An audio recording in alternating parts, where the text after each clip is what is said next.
Hello guys, আসসালামু আলাইকুম। কেমন আছেন সবাই? আশা করি সকালে অনেক ভালো আছেন। নতুন আরও একটি ভিডিও নিয়ে আমি চলে আসছি আপনাদের মাঝে। তো এখানে দেখেন ছোটো ছোটো ড্রেন হিসে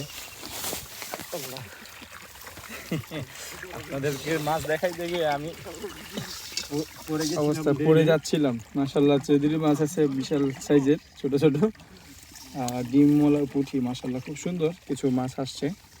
তো এগুলো ওনার দুই বেলা চলে যাবো না? দুই বেলা চলবে, এক বেলা সুন্দর মতন হবে। হ্যাঁ একবার হয়ে যাবে। যদি 2-3 জনের ফ্যামিলি হয় 2 বেলা সুন্দর মতন যাবে। ফ্যামিলি ছুটিতে চলবে। হ্যাঁ, এটা ছোট ইসে থেকে করছে খুব বুদ্ধি করে। এখন এই ড্রেনগুলো সহজে দিকে থাকে না। এটা তো থাকলে সেটা হচ্ছে যে এইভাবে চারিদিকে নেট জাল, এই জালগুলো ছড়ানো ছিটানো থাকে, যার কারণে মাছগুলো আর দেখা যায় না। না হলে ড্রেন ভরে যেত মাছের। আচ্ছা নাও, অনেক ধন্যবাদ। অনেক ধন্যবাদ ভাইয়া।